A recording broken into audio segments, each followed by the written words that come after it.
Yeah, okay. Bring it in. Okay, does it zoom? Look, check out Sarah's freaky eye. Cut it out. Come on, show the camera your eye. It's for YouTube. Look, we were just sitting there an hour ago, chilling out, and one of Sarah's eyes turned a totally different color than the other. Come on, it's for YouTube. Sarah? Sarah, are you okay?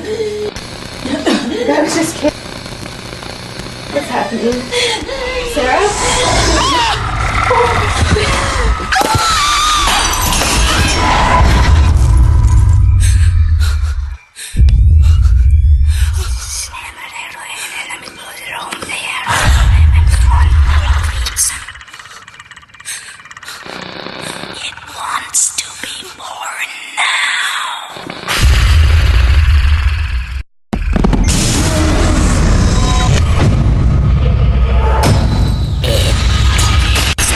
Wants to be born.